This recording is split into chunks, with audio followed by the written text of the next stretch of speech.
welcome to Uncomfortable Truth Podcast. I'm here with my special guest, Natali Mei. Can you please introduce yourself?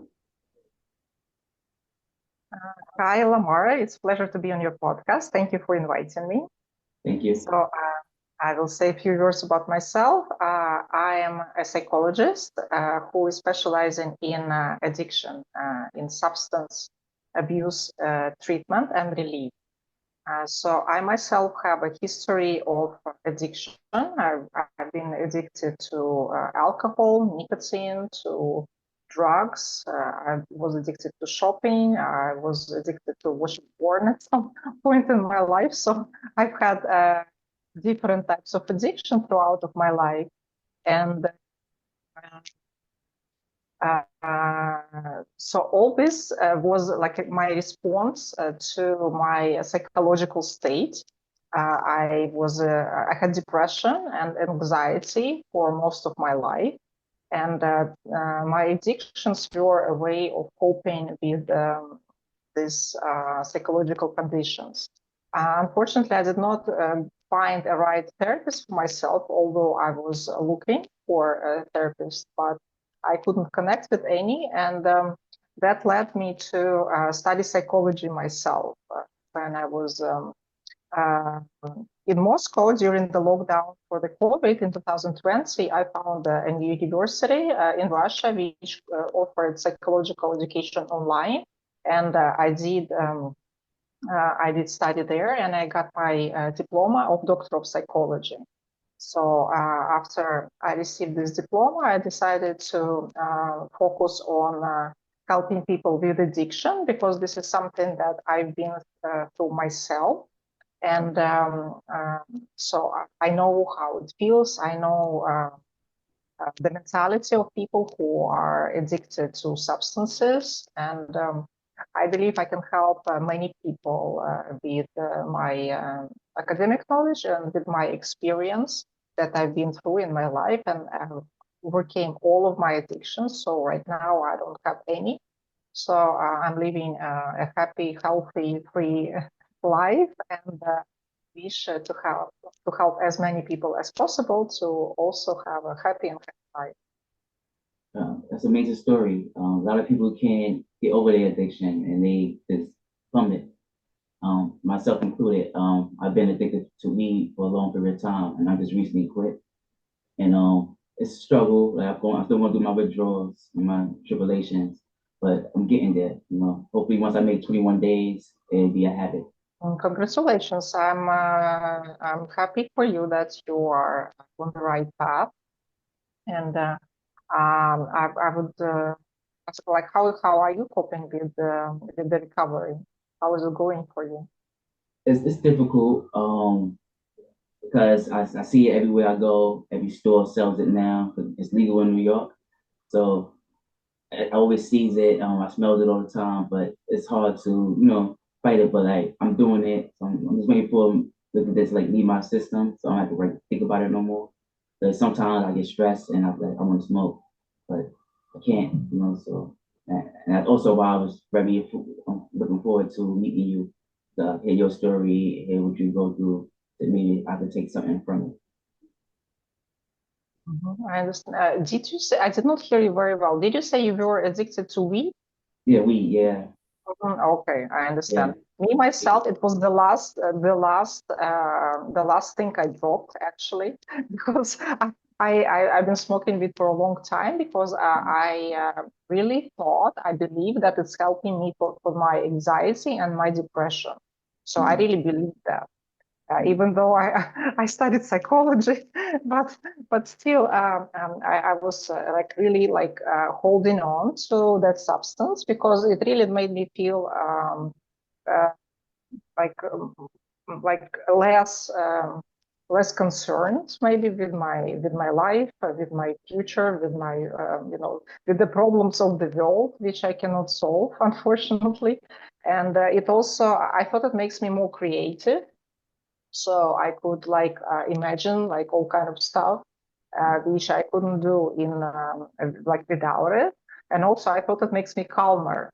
It's because I had like temper issues, let's say, for some time, and So all these things I believed, but then at some point I realized that all these moods that are inside me, they are there for a reason. So I should really look for the cause of all these moods and emotions. Why are there, instead of suppressing them? Because if I'm smoking weed, I'm not solving my problem. It's like I'm just putting like a plaster over a deep, deep wound, which is not going to heal by itself. So I need to like really look inside myself and understand why do I really need to smoke. And then I did like a self-therapy. I just, I went like very far in my memories until my childhood, and I analyzed all of my life. And I understood that it's like normal for me not to be happy with what is going on in the world. Yes, it's normal for me also to be not happy with my life because I don't live the life that I'm supposed to live. So I'm destined for something different. But I was conditioned by society when I was growing up to take a certain path, and I took it, and that was a wrong decision. So it's absolutely normal to be unsatisfied, unhappy, to be um, like not happy with the situation. So if I stop smoking weed, then I will have more motivation to do something about the situation instead of just like smoking and like, oh, everything is cool, I'm happy, I don't care what's happening, I don't care what's going on. So that's not a solution at all. So that really understanding that really helped me to stop. So I don't even want to do it again because I realized that I don't need to be comfortable. I don't need to be in the comfort zone because I'm actually not there. I have to work and I have to change my life to finally get where I have to be. Like instead of, let's say, I was focusing on a career in business, which is absolutely not me. Like I'm not this type of, woman. Like God has not created me to do business, but I had to do it because my first education was in economics, and I spent most of my life working for someone. Like I had corporate jobs, and after I was working in consulting agency, but still I was like working for someone. When I was meant to be a creator, someone who creates, like something for other people. So I shouldn't follow other people what they give me to do and just do it, process wise, but create something new and give it to people. So this is exactly what I'm doing now. I'm doing a new type of therapy based on my own personal experience, which doesn't involve any medicines. I don't work with that. So I just work with people. It's a talk therapy, but we always go and look for the meaning. Like, why are we doing what we're doing, and how we can change our thinking into constructive way so that we benefit from our own thoughts instead of letting our thoughts destroy us and make us depressed or unhappy. So this is what I'm doing now, and it's really inspires me. It makes me happy, and I don't need any more like doping, any more substances or whatever to improve my mood because I'm living my purpose. You're so right about that. We do make you creative, but it also make you lazy and make you procrastinate sometimes. And sometimes you get off the weed, like you think so much. Like me, for example, I think so much. It make me more creative where I could write real easily, but it make me angry. It's like it's practice from my angry side. Like all my, like you said, you think about the memories of why I do this, why I do that. When I think about that, it just makes me angry, and it's what it comes from a place of anger. So I try to like smoke the weed, so I just don't be angry. I think about not be in my head so much. So you're so right about that on both forms. Let's get into the first question. Ready? Yes. Okay. How can a doctor, a psychology revolutionize addiction treatment without relying on therapy or medication? So what I'm trying to do now is make people understand that the key to overcoming addiction is in their head.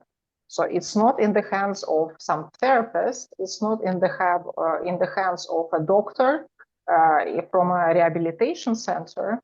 It's not in the hands of a pastor. It's not in the hands of God. Not in anyone's hands. So the solution is always with us. So if we have a problem inside us, the solution is also there. So logic and thinking process is what differentiates people from animals. And we should use it more often because the moment we start to analyze our own behavior instead of just like repeating and repeating and repeating without thinking why we actually do that. And so once we start doing that, we can reach amazing heights. We can do anything basically with the power of the mind, because the mind of a human is extremely powerful.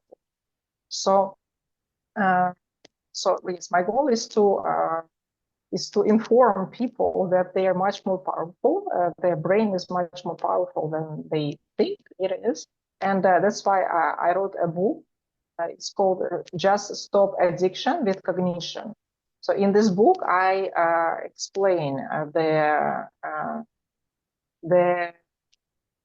effect of the psychoactive substances, what they do to the brain. What they do is actually they make us more stupid, just to simply put it. So once we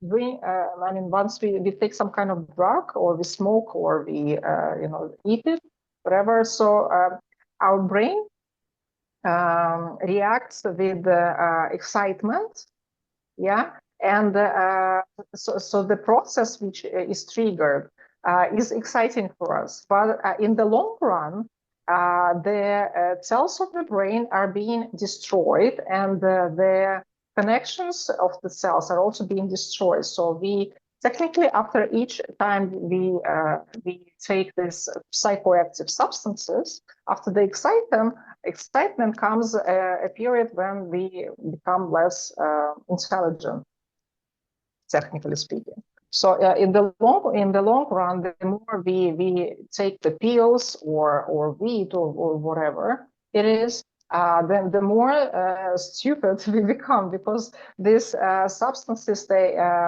affect the parts of the brain which are responsible for logic, decision making. So these parts, they become less and less strong, let's say. So less and less with every time. So if people understood that, then they would understand. They would also understand why it's so hard to get rid of drugs, because basically they make you excited and more stupid. So if we become like animals, we just want excitement. We don't think about long-term consequences. We become like small children. We don't realize what is going to happen in the long term, because one ability of a human is long-term thinking. No one else can do it. Like to think what's going to happen in 20 years, what is going to happen in 30 years. So the drugs, they basically block that part, and the human being doesn't think what is going to happen in 10 years, in 30, 50 years. They just said, okay, I want this now because I'm going to feel excited in 5 minutes, and I don't care what will happen to me in the future. But this is self-destructive behavior. Yeah. And so that's why by like reading it and understanding it, it's easy for people to start, like thinking like, should I really do this to myself?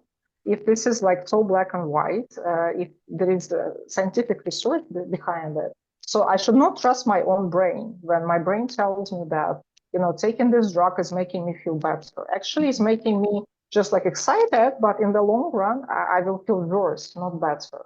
So by understanding this, we have a high probability to control ourselves more and stop ourselves from taking the substances.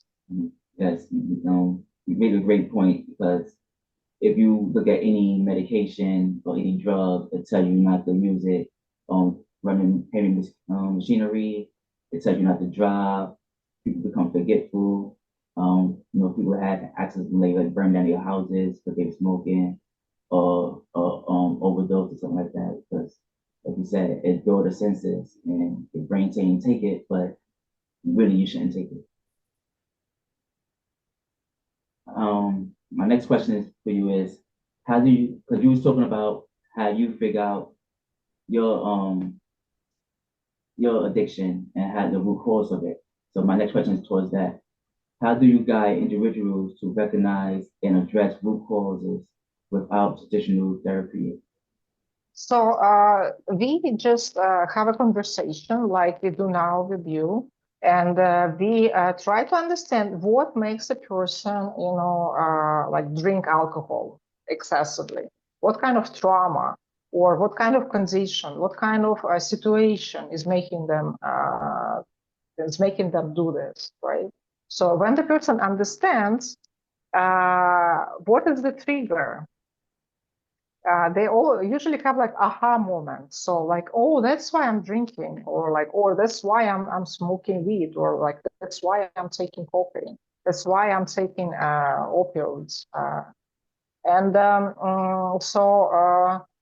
After the person realizes what is the trigger, I give them the solution to refocus their mind from the drug. Like the drug is not the solution, the alcohol is not the solution, but it's creating a bigger problem. So there is another solution, and the solution is to focus on the life ahead. So we start planning the life in 8 pillars, I call them, of life. So we make a plan for until the last days for the person. So I ask them usually, what do they want to be before they pass away? What do they want to be remembered? How do they want to be remembered? What do they want to accomplish? Yeah, so what kind of life they want to have lived by the time that they reach their grave. And usually people always have some kind of dream. They want to, most of them want to have a family. They want to have someone they love. They want to have children. They want to have traveled the world.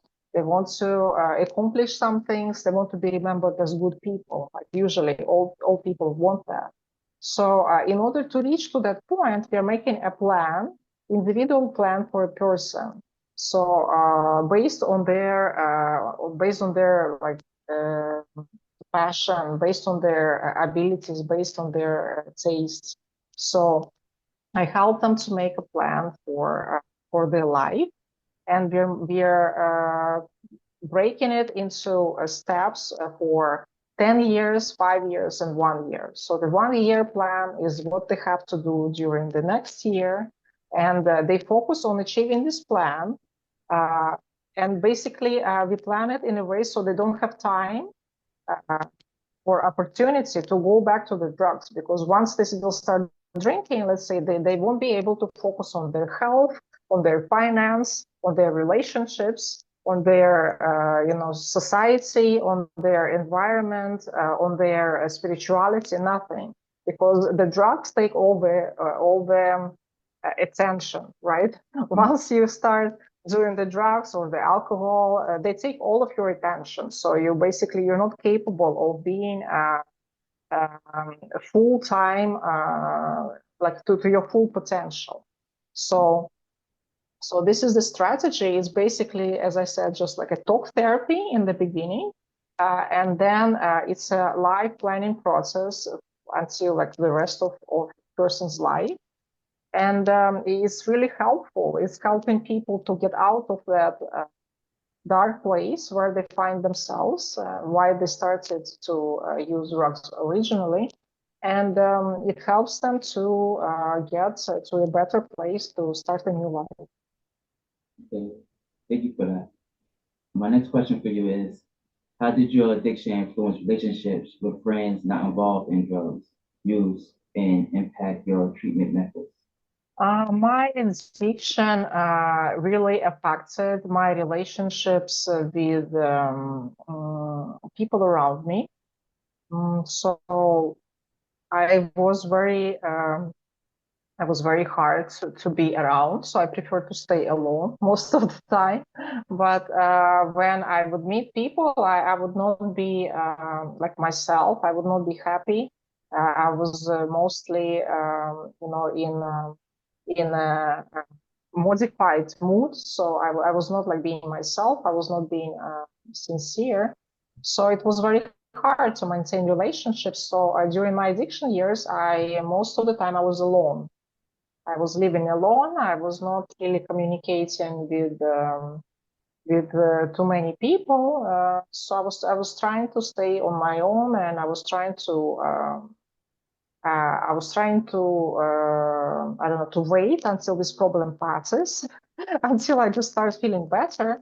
But at some point, I realized that the drugs are not helping me, and I can wait forever, but nothing is going to change if I don't change something. So at that point, I decided to study psychology, and studying psychology really helped me understand what's going on with me, why do I need to be this way, why I can't live a normal life. So after studying psychology, I basically like did a self-therapy from everything that I learned, and it really changed my life. I started a new life. The people that you was doing drugs with, did you just leave them alone? Or did you stay friends with them? No, those people who were doing drugs, I blocked their numbers and I deleted their numbers, and I didn't see them for many years. But now sometimes I get messages from them because I pop out on Facebook and people start messaging me, but I just pretend, you know, like, hello, how are you? Nothing like that, because they live far away from me. I don't have here in Italy anyone from my past, thank God. And and so that's really fine. So most of these people were in Miami, and they're far away.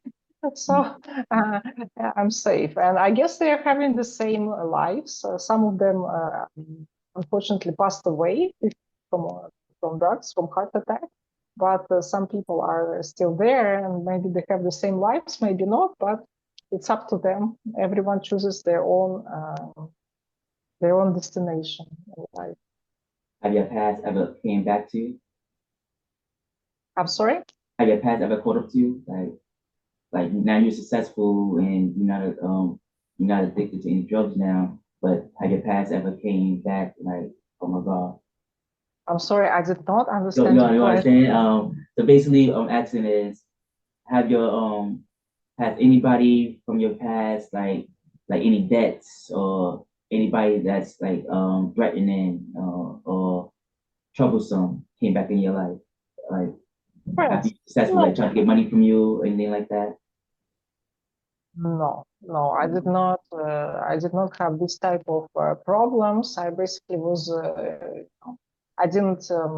I didn't get to like a very like bad point with the drugs when I was Okay. like in trouble. Like they did not happen in my Mm. life, and I was still like okay, more or less, but it was like a conscious choice because I was already seeing where I'm going if I continue like this. So I did not have any threats or anything like that. I mean, I know. Uh, I mean, I still know, like, the drug dealers from Miami, but obviously I'm not going to report them, it's not my problem. Yes. So, and they understand also that I'm not going to do, and I'm not going to like point on them and get them in trouble or something. So I think I'm kind of safe. That's good. That's good. Glad to hear that. What stigmas do you face now, if you face any? Do anybody try to throw your past in your face or like try to like hinder you with your past? My past. Until now, no, because I'm not very famous yet. So, so no, until now, I had some people like contacting me, and I was just like very cold with them, or if someone like tries to, be annoying, I can always block them on Facebook, so it's not a problem for me. But in the future, if I will have some kind of confrontations, I'm feeling like kind of like strong and confident in myself, and I don't need to fight with anyone. I don't want to create enemies. I'm not here to judge anyone or to confront anyone, because everyone has their own life, and I'm just trying to do what I can to help people. So, and this is my main goal. And if people from my past are going to turn to me and ask me to help them, of course I will help them. I will be glad to help them to overcome their problems with addiction. But if they don't, if they continue, then it's their life. Everyone makes a choice. We have a free will, and I respect that. Okay. Um, we talked about the potential benefits of non-traditional approach to addiction treatments. So, what are the drawbacks to these treatments? As I mentioned, my therapy or my approach is all talk therapy, uh, and so there can be no like drawbacks about it, because all we do is we having like an intelligent conversation, and we are trying to solve the problem with the power of our mindset. So there can be absolutely no side effects for that, and that's why this approach is um, it can be advised to everyone, regardless of their age. It can be good for people, for younger people, for like older people. At every point of the life, this approach is suitable, and it works perfectly. So I recommend it for everyone. Do you believe your treatment will one day be a reality in all medical fields? Absolutely. I believe that, and I'm working on that. And even more so, I hope that my book will be a part of the school program, because I believe that kids in schools should learn from the beginning of their lives that they should stay away from all this type of substances like drugs and alcohol. Right now, in schools, not only right now, but also when I was growing up, like smoking cigarettes and drinking alcohol was a kind of cool thing. So I'm sure now it's the same. So it's popular and popularized, and kids are doing this to feel more secure, to feel more mature, to feel more confident. And this is a huge mistake, because it's going to be a problem in their lives. So if you want to help the younger generation to lead better lives, we should educate them not only about mathematics and chemistry, which they will never use in their lives ever, or geometry, unless they're architects. It's absolutely useless. Yes.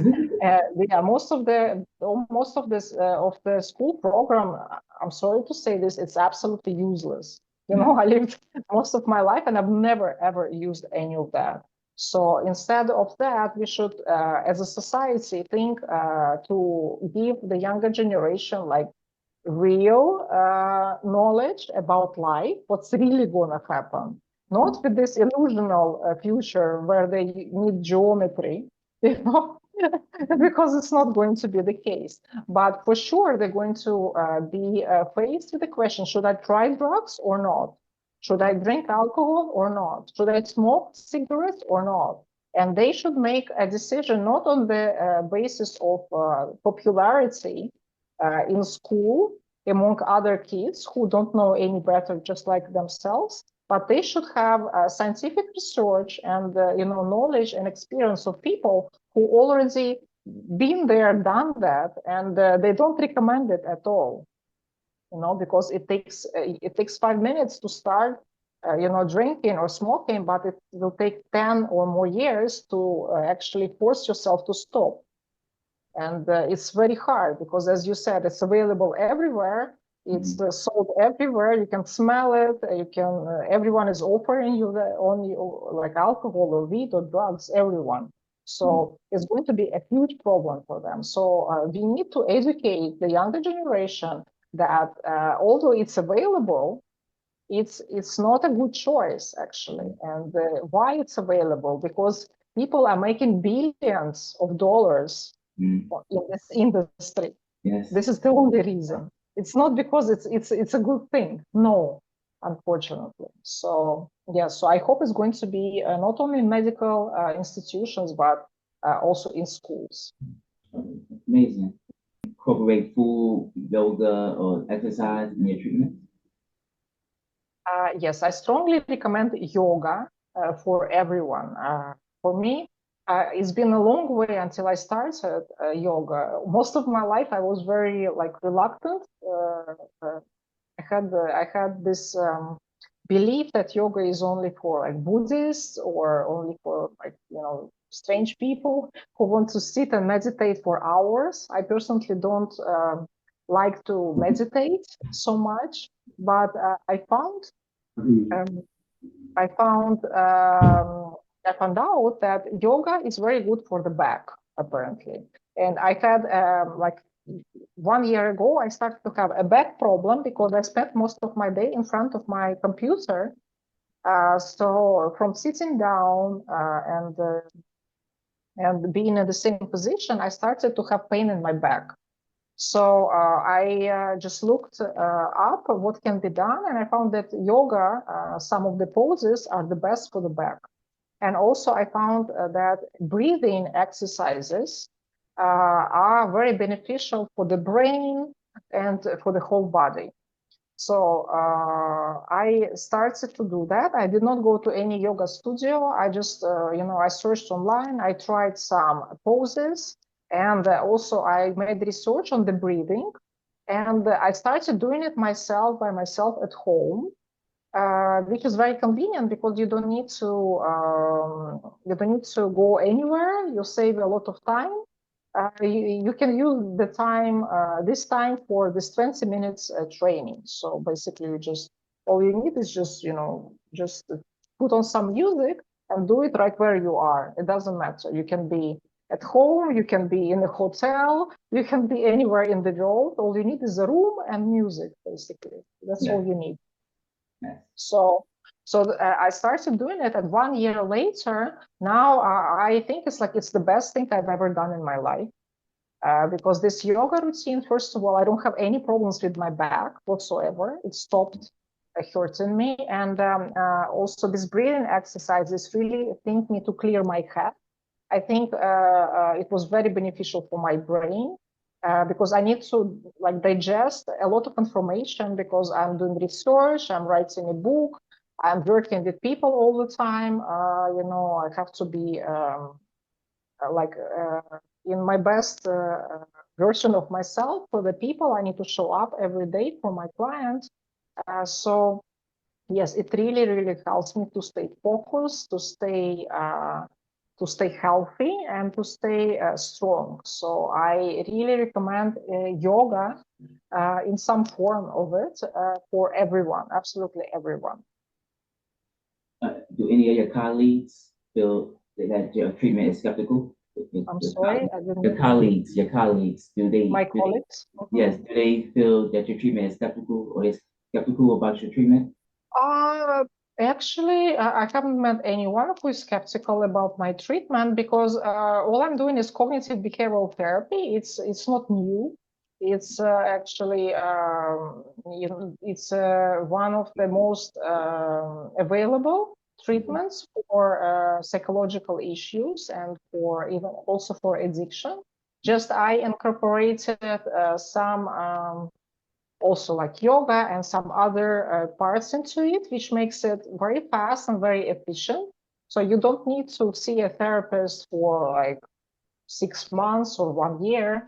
With me, I recommend to do 8 sessions, but even 1 session is enough for some people, because in the first session I give them the tools, and if they want, they can do it on their own. They can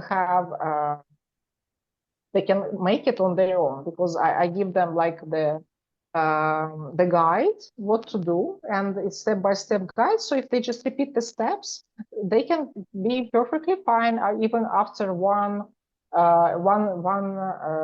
meeting with me, let's say. So my goal is not to make a person come back to me as long as possible because I want their money. My goal is to give the person all the tools so they can make their lives better, and they can also help the people around them. Because for sure they're not alone in this situation. Everyone knows someone who could use help with substance abuse. So this is my goal, because we have 8 billion people in the world, and substance abuse is #1 cause of death for people under 50 years old. So we have too many people who need help, and we need to have this approach which is fast and efficient. So this is what I hope to implement. You mentioned earlier that you was a loner when you were an addict. So how is your life now? Are you more open with people? Do you hang out more? Do you spend time with family and friends more? Actually, no. Still a loner? No, I don't spend more times with friends. And so first of all, here in Italy, I don't have so many friends, because since I became clean and I concentrated on my work, I don't go to like bars. I don't go to restaurants, because there it's alcohol and just like time wasting for me. I call it, because I can cook at home something very fast and use this 1 hour to work on my book, to work on my therapy, to work on my business, to work on my social media, or to have a session with a client. So I'm now like a laser focused on my work, because I really want to make a big impact in the world. Because from what I hear from people I work with, from other therapists, like really, like so many people are dying from addiction, like on daily basis. Like at least 200 people are dying every day in the United States. And I'm sure it's the same for Russia. And there are so many countries in the world that I can reach, and I really feel for these people, because unfortunately my older brother passed away from drugs as well. It was many years ago. Yes, it was really many years ago, and we're not so close because he was a stepbrother, so we were living in different families. But I just met him a few times, and we like we were not so close as brother and sister would, but still, and he died from a heart attack when he was 30 years old, so like very young. So unfortunately, yeah, unfortunately. So I really have this feeling in my heart that I really want to help people, because I understand how it is to lose someone from your family to drugs, and this is happening in so many countries, and I can really reach like all of them with the help of the technology. So this is like my life goal right now, to reach as many people as possible. That's why I'm also going to to the podcast, so I can. I hope that people hear me and they make a decision to change their life for better. They don't want to risk their life. They don't want to like die because of this stupid drugs.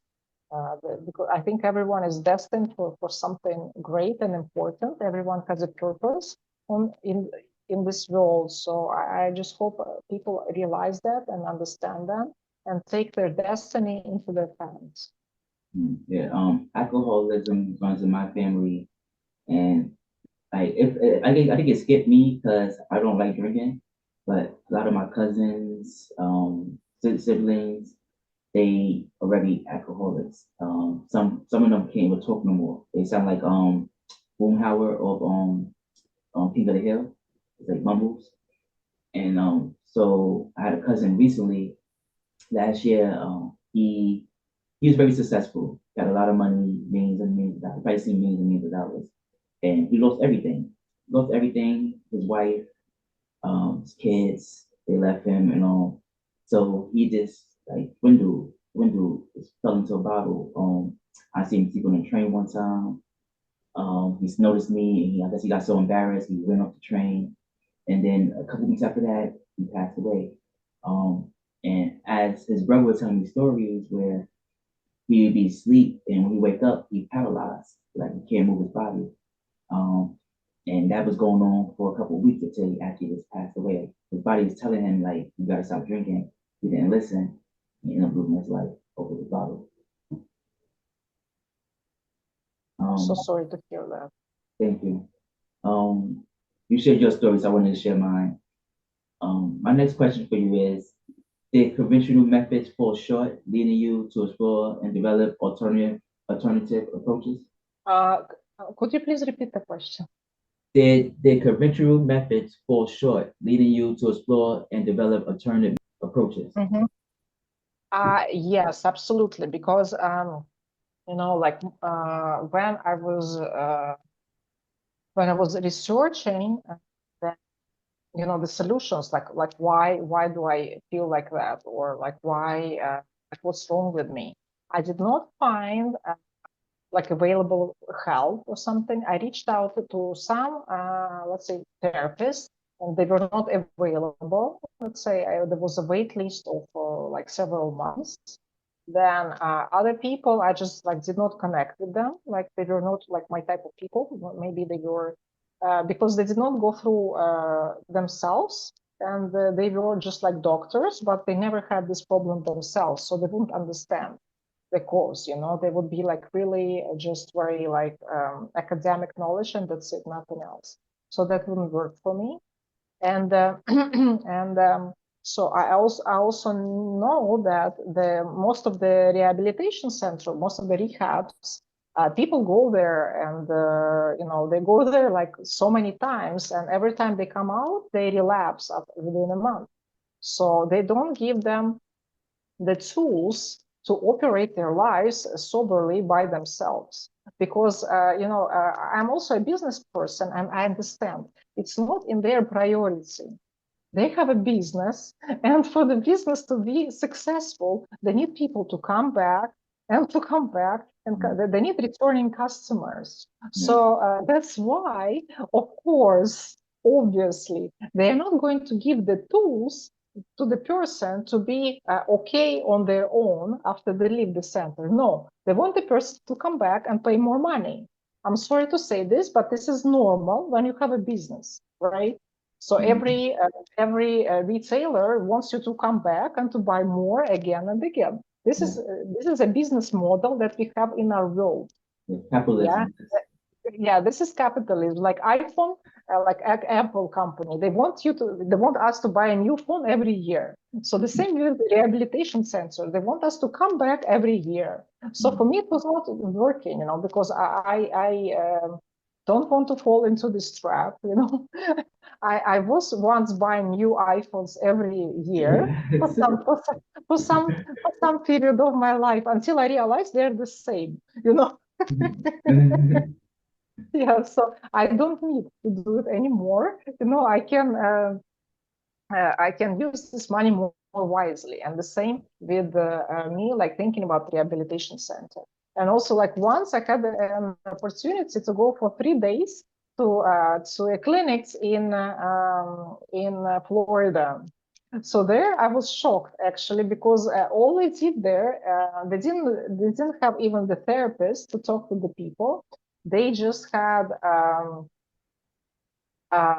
they were giving like sedatives, like the medicine to calm people down, and they were offering everyone sweets like sugar. So they were like saying, Wow. "Oh, you have to come and take your sugar." I was actually shocked, that this type of place, like a clinic, official clinic in Florida, they have this type of treatment. So all they did was like kept people off drugs. They did not. So the person, if they would be in the center, he would not have access to the drugs or alcohol, and that's why they would be clean. But there was absolutely no help offered there. Not psychological help, not therapeutical help, nothing. So when I saw this side of, uh, of medical treatment, then I was very, very disappointed. And I said, of course, it's not going to ever help me. It's not going to work for me. And yes, and this led me to want to study psychology, because my goal was to search for the tools that I can use for myself, and I can also help other people in the future. Okay. Can you, if you're able to, can you share a success story? Yes. So my favorite story is about one lady from Ukraine. I worked with many Ukrainian people since the beginning of the war. So some of the people were missing their family members. So I was here in Italy. I was working with one lady who lost her husband and two sons in the war. So they went to fight, and they died. And she was in Italy as a refugee, and she was a still young lady. She was like 33 years old, and she was like heavy drinker, and she was also taking antidepressants like from the doctor, and she was using the alcohol. And you shouldn't mix alcohol with antidepressants, because you Right. really can have like a bipolar disorder from this. And so she was in very, very bad condition. She could hardly like walk, she could hardly eat, she was in a very bad situation. So I started working with her, and I really wanted to help her, because I was feeling for her so much. And we did a therapy session with her, and so she said, like, I don't know how I live anymore, because like all my family is gone. I don't have a country anymore. I don't have a family. I don't have anything. Like, what's the meaning of my life? And then I told her that the meaning of the life is evolution. So whatever comes your way, you have to overcome it and make the best of it. You know. If you are in this unfortunate situation, then probably you need to be strong and become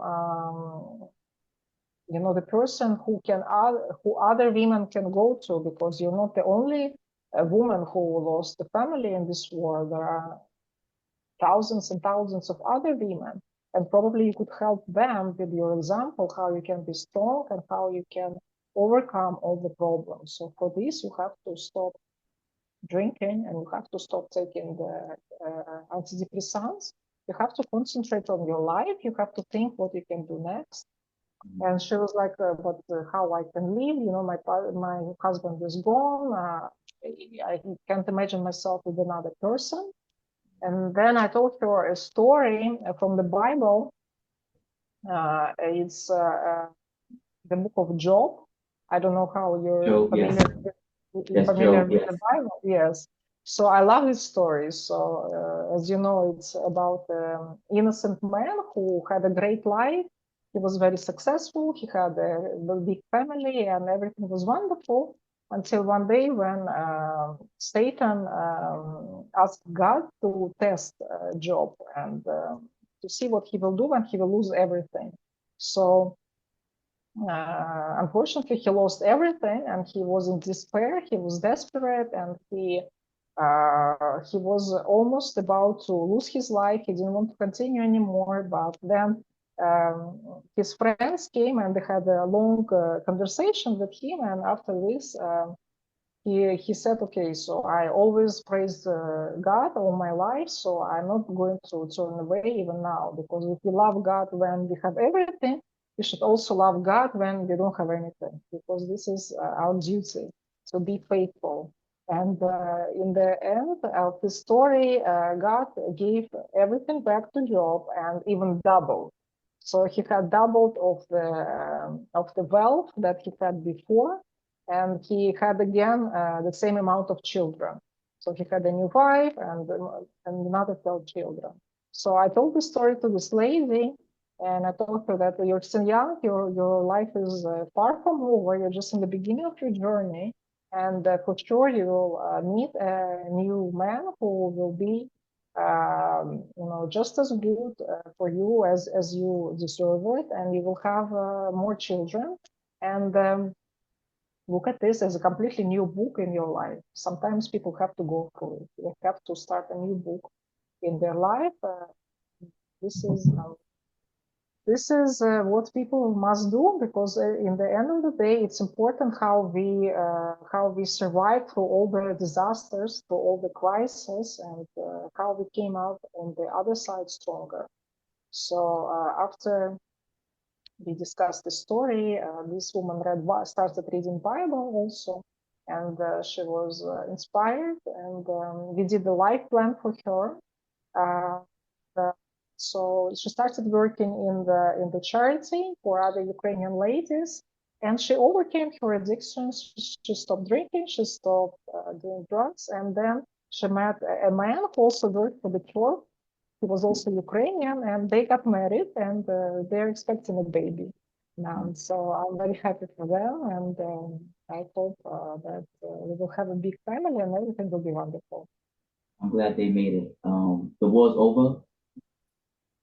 No, the war is not over, unfortunately. The war is still going on, yes, unfortunately. But they live in Italy, and there is no war in Italy, so they are helping other people, and they are building a new life there. So Europe and the Middle East got two wars going on side by side. That's crazy. It don't make no sense. You mentioned earlier that um, alcohol and medication. You said psychotics, but the all medication cause bipolar. You said something like that. It can, yes, because it's too much for the brain when you take different things at the same time. It even happened to me at some point when I was smoking weed, I was drinking alcohol, and I was also doing coke. So at the same time, and so for me, it was like an experience when I would hallucinate, I would, see things, I would imagine things. I had like mood swings all the time, from happy uh, to depressed, and it was very hard to control myself in this situation. And to cope with this, you think if you take more of everything, it will make you better, but it's the opposite, because you're getting like more and more out of control. Like the more you take, a lot of people think that the more is better. Actually, no. The more is not better, and the more is never better. Actually, you need to really control everything that you're doing. You need to control the amount of food you're eating. You need to control the amount of shopping you're doing. We really need to control everything, because um, the more of something we do, it will probably cause us problems. So I experience it myself, and I recommend to everyone they should really watch their steps, watch their doing. Okay. Since you put it like that, it makes more sense. I was thinking something totally different. I was thinking like it affects you permanently, and then nighttime you're happy, daytime you're sad. But you're talking about in the in betweens, and I could relate to that because when I used to party, I used to have mood swings too. I'd be happy at 1 minute, 1 minute I'm sad. Once I have a memory, and now I'm angry. And so I understand. Do you do you feel addiction is a disease? Certainly, it's a disease like flu. Yeah, we catch it, you know. And addiction many times is also like we catch it from somewhere. It's usually from other people that we catch it. Yes, and it's hard to get rid of it. It doesn't just go away. It stays with you for the rest of your life unless you do something about it. And so we should really focus on loving ourselves more in the long run, in the long term, focus on our long-term wellness and happiness than on this experiments or self-healing with the substances, with alcohol, with drugs. All this is bringing a temporary pleasure, but in the long term, it's ruining our lives. And there is absolutely no one in the world who would benefit from drinking alcohol or smoking cigarettes or using drugs. There is not even one single person, not one. Yeah. So in the end, everyone is faced with the fact that this was a bad idea and they have to like stop. If they're lucky, they get this chance to stop. And if they're not lucky, then their heart stops sometimes even before they're 30 years old, unfortunately, because these substances are really causing health issues, mental issues, and even people with abundance of money, like Avicii, the famous DJ, for example. Yeah, so he had everything, and he just took his own life because he couldn't handle the mental problems anymore. It was also caused by alcohol, first of all, and of course by other drugs as well. So yes, it's a disease, but we can self-heal from it by the power of the mindset. So we don't need any external help. We don't need any intervention. We just need motivation. And what people are lacking mostly is the motivation to stop the drugs. So for the motivation, I recommend them to find someone who will talk them into stopping drugs. So I'm very good in it. I think I can talk everyone, you know, into stopping drugs and taking care of the life just in one meeting. So this is my purpose actually, and my main goal of my therapy is to make a person understand that they will do themselves the biggest gift in life if they will start taking care of their health. I was just also ask you that. Do you think one day it will be cured? If it is addiction is a disease, it should be a cure for it eventually. Do you feel like that? So the cure for the disease is the thinking, is the mindset of the person. So the thought process, the right thought process is the cure for the disease. Just like when people start doing the drugs or alcohol because they are not thinking about the long-term consequences. When a person rewires his brain or her brain to think about the long-term consequences, then they will not have the want, they will not have the desire to do this because they will understand, if I continue drinking every day like I did before, like a bottle of wine every day, then in 1 year I will, my body will be, in very bad shape because I will not be able to do any health exercises. Then my brain will be in very bad shape and I will not be able to work anymore. My life will be in very bad shape because I will not be have financial benefits. So all this, and then in 1 year, I will be basically in very bad condition. And it will be very hard for me in 1 year to live a normal life if I don't stop doing all this. So in 1 year, not to mention in 10 years. In 10 years, it will be impossible if I will still exist or not. So if you start thinking about the long-term consequences, and very few people think about long-term. A lot of people only think about today and tomorrow maximum. They don't care what's going to happen after. And this is the biggest problem, why the drugs are so widespread, because people just forget they have, life to live. concentrate on today and what's bad today. Let's fix my bad feeling. And a quick fix is usually it's a long-term problem. Okay. I got one more question for you, then we could close. My last question for you is, what groundbreaking new methods are out there right now?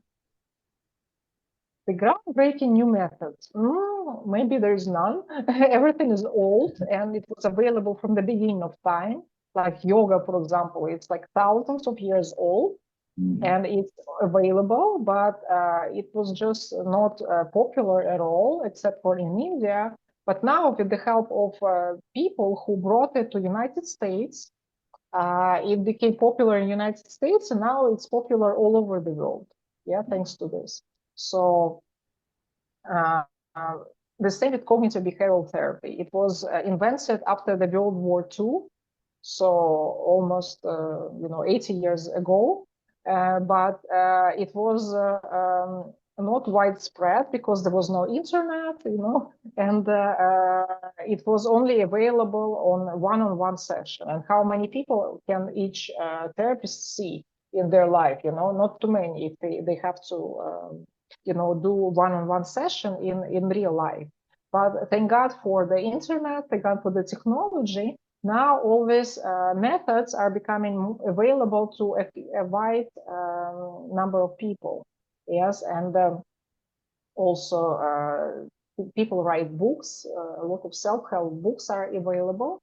And so this makes it even more available to people because you can buy a book for like $10. Absolutely everyone can afford it. And you can read what's there and you can help yourself even without even like finding a therapist. So I recommend to everyone my book, Just Stop Addiction with Cognition. It's available on my website and I give there the tools, the same 8-step program, which I use in my therapy. It's already helped so many people to change their lives for better. And I'm sure it will help many more. So please visit my website and it's natalimei.com, NATLAI. MEI.com. So right there, you can find more about me, more information about me. You can have a chat with me on WhatsApp, and you can also order this book, and you can sign up for online therapy session with me. So please feel free to reach out, and I hope I can help many people. I will look at that, and I'll also put in the description and clips in the YouTube video. Any last words you guys would like to give to the viewers before we go? No, I want to thank you for giving me the opportunity to speak on your podcast. It was a great pleasure to talk with you, and I hope that your journey of recovery will be successful, and you will also inspire many people in New York to live a conscious, aware, and healthy and happy life without doping. I want to thank you as well. I took a lot from this. I appreciate you for coming on. I hope the viewers will get a lot from this too. I'm going to promote it a lot, so hopefully people will get awareness from it. Yeah, Thank you. Thank you for watching Uncomfortable Podcast with my special guest, Natali Mei. I got a question before you go. Are you descendant of Genghis Khan? That's your last name? Natali Mei. Yes, but your name it sounds like Asianness. Are you related to Genghis Khan or descendant of Genghis Khan? No, actually, May. I took this name myself, and it was supposed to be like May, the month of May, May. But in Russia, where I changed my passport, they don't spell it in the same way. They spell it MEI, and I am from Russia, so I have to get a passport in Russia. So that's why they wrote it in this way, but I pronounce it like May, like the month of May. Okay. All right. Natali Mei. I got that. Very creative name. My name is my name too, Lamore Oyster. Lamore comes from my middle name on my birth certificate, and Oyster is my father's last name. And I put it together and made a whole new name for myself. And thank you again for joining us. You have a good day, okay? Thank you. Bye.